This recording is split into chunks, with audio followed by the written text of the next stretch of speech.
63 tahun lalu, dunia diambang kehancuran total yang didorong oleh ego manusia.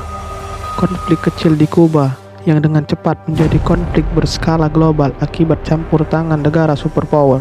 Mungkin sebagian dari kita melupakan hari-hari mencekam itu, bahkan tidak mengetahuinya. Namun, pada hari ini kita akan menyelami apa dan bagaimana hal ini bisa terjadi.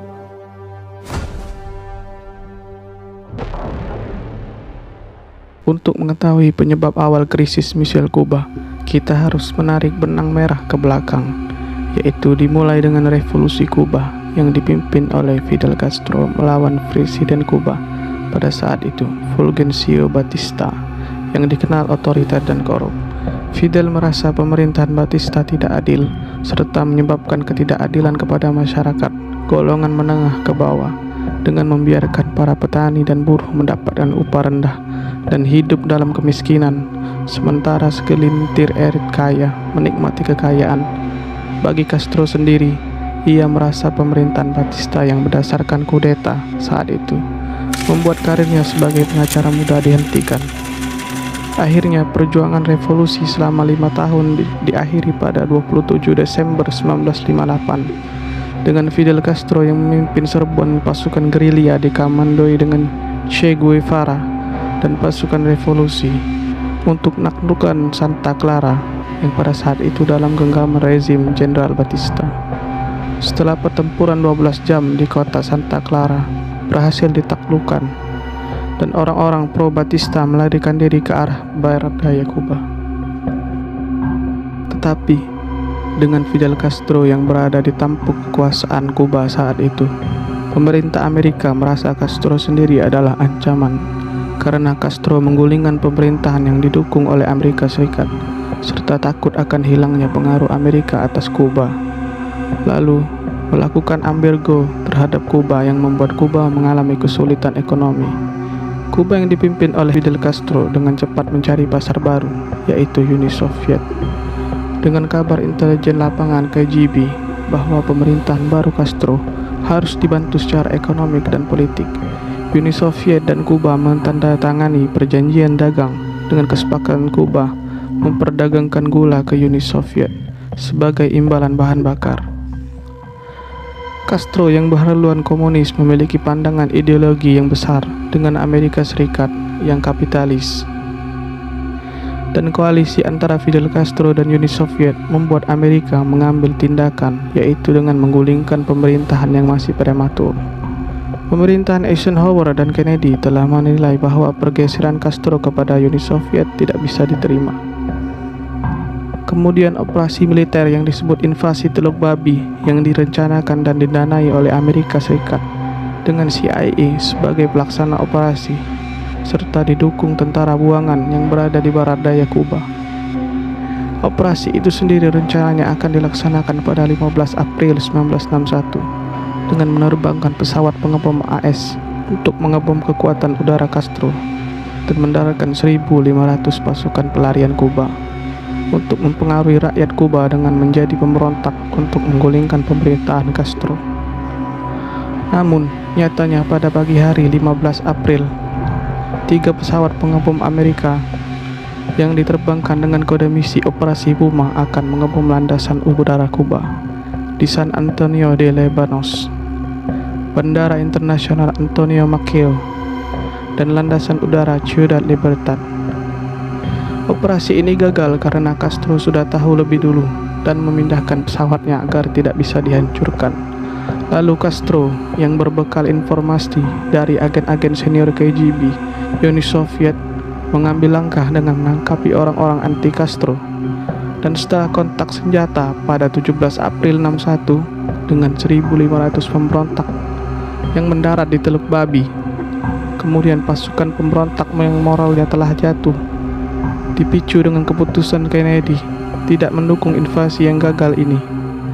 Akhirnya pada 19 April invasi ini gagal total dan orang buangan yang selamat dijatuhi hukuman 30 tahun karena pengkhianatan.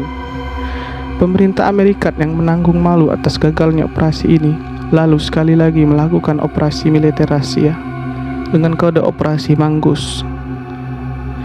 pada 30 November 1961 yang direstui oleh Presiden Kennedy dan CIA sebagai alatnya untuk menggulingkan rezim komunis Fidel Castro. Sama seperti invasi Teluk Babi, operasi ini gagal total. Operasi ini terungkap pada 1975 oleh Komisi Church dan wartawan investigasi. Dengan pertahanan Kuba yang menjadi masalah gengsi bagi Soviet, pada bulan Mei 1962, Khrushchev dan Fidel Castro melakukan perjanjian rahasia dengan menyetujui penempatan pangkalan militer Soviet dan penyebaran rudal di Kuba. Lebih dari 60 kapal Soviet dilayarkan ke Kuba untuk menyokong kekuatan militer di Kuba. Castro dan pemimpin Soviet Nikita Khrushchev berencana membangun kekuatan militer di pulau itu sebelum mengumumkan kerjasama pertahanan rudal balistik nuklir antar benua. Pada bulan September 1962, Perdana Menteri Uni Soviet Nikita Khrushchev menyatakan kepada Presiden Amerika Serikat, yaitu John F. Kennedy, bahwa serangan maupun operasi militer Amerika Serikat di Kuba merupakan suatu tindakan perang.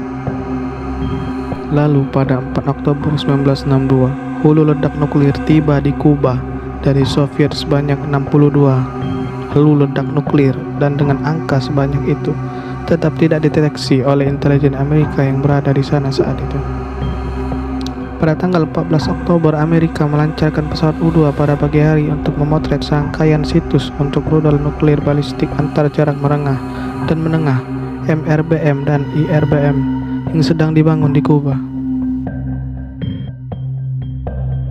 Pada 16 Oktober 1962 di dalam Gedung Putih, para pimpinan Amerika mengadakan pertemuan dengan CIA yang memberikan memorandum mengenai lokasi rudal Kuba. Yang isi memonya adalah foto yang menyatakan bahwa penampakan rudal tersebut memiliki panjang 80 kaki dan memberikan penampakan sejumlah foto-foto lain kepada Kennedy. Pada pertemuan itu, Kennedy meminta penasihat terdekatnya mempertimbangkan pilihan dan mengarahkan tindakan Amerika untuk menyelesaikan krisis. Selanjutnya, beberapa penasihat termasuk semua kepala staf gabungan menyarankan serangan udara untuk menghancurkan rudal-rudal tersebut, diikuti oleh invasi Amerika ke Kuba. Yang lain mendukung peringatan keras bagi Kuba dan Uni Soviet. Pada tanggal 17 Oktober 1962, usai mengadakan pengarahan di Gedung Putih, Presiden Kennedy bertemu dengan Adlai Stevenson, duta besar PBB yang menawarkan solusi diplomatik daripada serangan udara untuk memusnahkan rudal-rudal itu. Adlai menilai konsekuensi tak terhitung dan kehancuran dari tindakan Amerika selanjutnya, dan menjelaskan bahwa Amerika harus siap dan akan siap untuk menegosiasikan penghapusan pangkalan militer di Kuba sebelum mengambil langkah ke perang nuklir. Di antara rekomendasinya adalah Adlai meminta saluran komunikasi dibuka kembali antara Khrushchev dan Castro. Keduanya menegosiasikan pemindahan nuklir di AS dan di Turki dengan rudal Soviet di Kuba. Selanjutnya, pada tanggal 18 Oktober, Amerika mengadakan rapat Komite Eksekutif Dewan Keamanan Nasional atau EXCOM, yang dalam pembahasannya Kennedy dan McNamara menyoroti eskalasi militer lebih lanjut dan mengadakan langkah-langkah preventif akan tindakan Kuba dan Soviet. Kennedy menyoroti tangkapan sekutu atas serangan invasi Amerika ke Kuba akan dipandang sebagai obsesi semata dan bukan sebagai ancaman militer yang serius. Pada 19 Oktober, diadakan pertemuan di ruang oval yang dihadiri para jenderal dan pilot pesawat U-2 Amerika. Di sana, Jenderal LeMay mendesak Kennedy untuk melakukan tindakan militer langsung sebagai satu-satunya respon atas krisis ini. Hasilnya, Kennedy masih menahan diri. Lalu Kennedy mengatakan kepada asisten pribadinya bahwa jika orang-orang tak bertanggung jawab ini dipenuhi keinginannya, maka tak seorang pun hidup untuk memberitahu mereka bahwa mereka salah. Pada tanggal 20 Oktober, pada saat Amerika bersiap untuk invasi Kuba, Menteri Pertahanan McNamara bergerak secara signifikan di diskusi Excom untuk menentang seluruh gagasan invasi dan mendukung operasi blokade serta menukar rudal nuklir dengan rudal Kuba. Pada tanggal 21 Oktober, Amerika menggelar pertemuan untuk briefing tentang serangan udara di Kuba. Jenderal Sweeney selaku Kepala Komando Udara Taktis yang berencana akan mengebom ratusan tempat di Kuba, akan tetapi tidak menjamin akan menghancurkan keseluruhan rudal.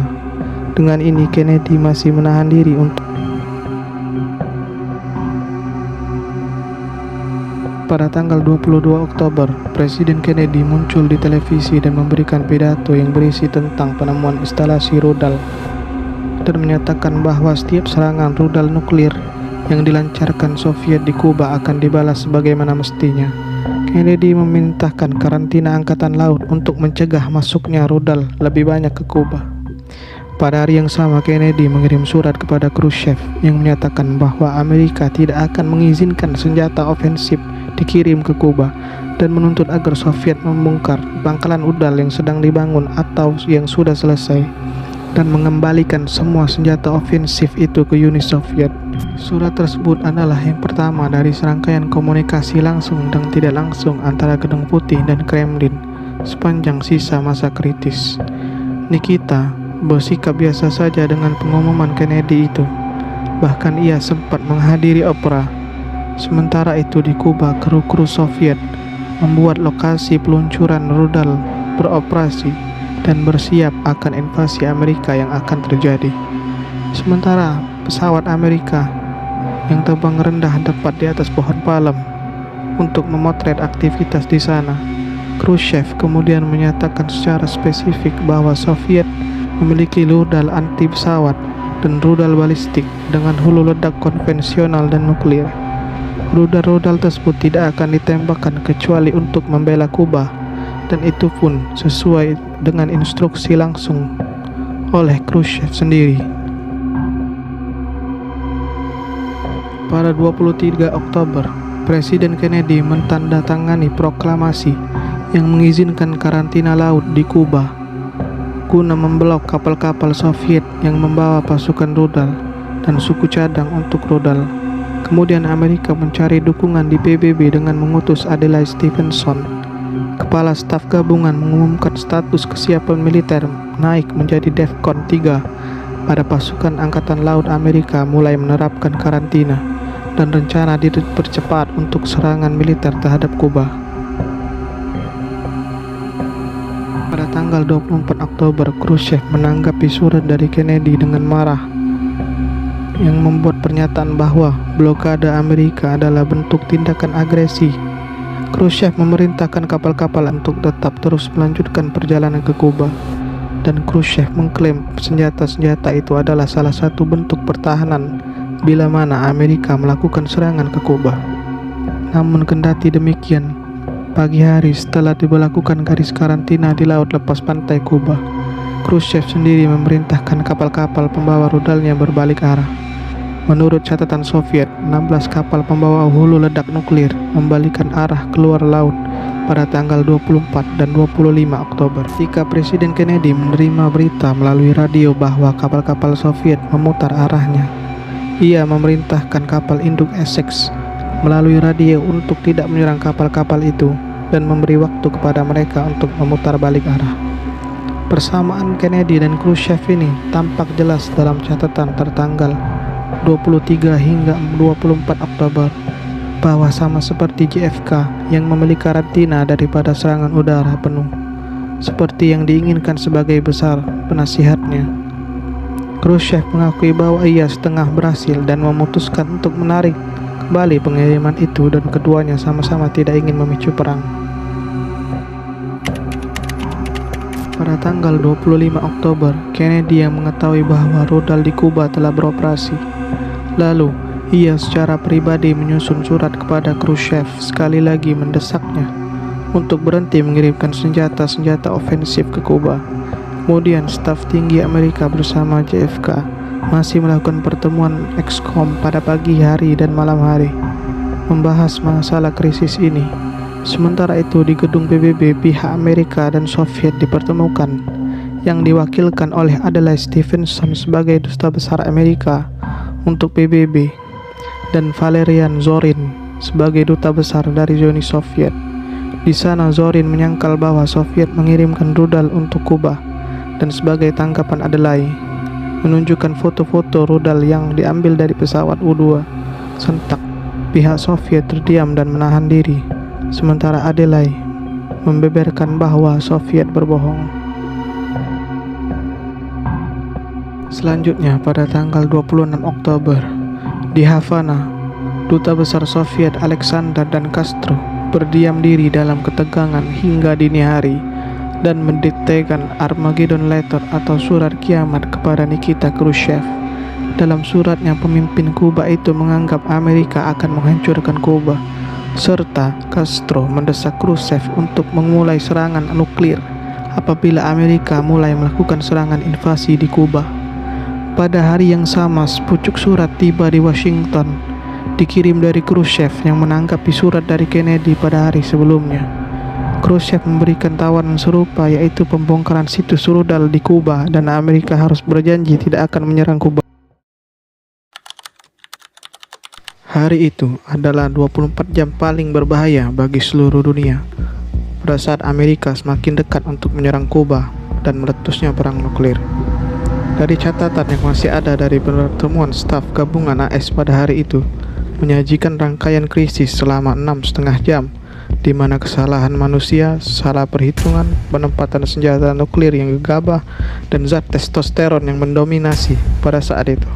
Kemudian, surat kedua datang dari Moskow dengan syarat yang lebih ketat yang diberlakukan untuk Amerika, termasuk pemindahan rudal Jupiter milik Amerika yang sudah usang di Turki. Amerika menerima persyaratan ini. Konflik yang memanas meyakinkan Kennedy dan Khrushchev untuk membuat kesepakatan guna mengendalikan peristiwa mengerikan ini terjadi. Menurut catatan rapat yang tertulis bahwa pada tanggal 27 Oktober pukul 10 pagi waktu Washington, para kepala staf mendengar pengarahan dari perwira intelijen mereka yang seharusnya memperingatkan mereka bahwa Soviet mengerahkan peralatan senjataan militer modern dan rudal balistik. Namun, Kepala Staf Angkatan Udara Lemay malah merekomendasikan makalah sederhana dengan informasi intelijen terbaru, dan sekali lagi mendesak Presiden melakukan serangan udara dengan Oplan 312 dengan skala kecil diikuti dengan serangan udara berskala penuh. Pada pukul 14:03 dalam catatan Kepala Staf Gabungan, analis pengintaian Pentagon, Kolonel Ralph Stickley mengabarkan bahwa penerbangan U-2 Anderson sudah lewat tenggat waktu. Pada pukul 18, Stickley memberitahu Kepala Staf Gabungan bahwa jasad Anderson telah ditemukan di bawah puing-puing pesawatnya. Anderson telah ditembak dengan rudal SAM di Kuba. Kabar ini mengejutkan pejabat tinggi Amerika dan Soviet. Kemudian, Kremlin menerima pesan mendesak dari komandan Soviet di Kuba bahwa serangan Amerika yang merupakan pertanda invasi yang akan segera terjadi dalam waktu 24 sampai 72 jam mendatang. Namun, komandan lokal salah menafsirkan itu bukanlah sebuah serangan tetapi pengintaian pesawat U-2 Amerika yang sedang mengambil sampel udara hasil uji coba nuklir. Khrushchev segera menyadari bahwa perintahnya untuk menahan penggunaan senjata nuklir taktis atau strategis dalam kondisi yang dianggap serangan seperti ini tidak berguna karena tidak dapat mengendalikan respon komandan lokal.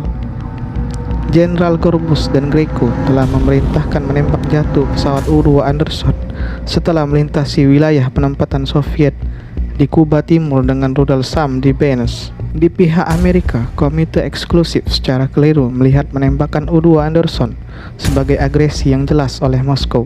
Namun, Kennedy masih menahan balasan langsung meskipun ada desakan untuk menghancurkan situs rudal SAM, tetapi mereka masih menunggu untuk melancarkan invasi penuh. Lalu, pada pukul 18.30, Robert Kennedy bertemu secara rahasia dengan Duta Besar Anatoly Dobrin. Setelah diskusi panjang untuk menyelesaikan konflik luar biasa ini, mereka mencapai kesepakatan besar antara Amerika dan Soviet. Dengan hasilnya, Uni Soviet akan menarik rudal dari Kuba di bawah pengawasan Perserikatan Bangsa-Bangsa sebagai imbalan atas janji Amerika untuk tidak menginvasi Kuba.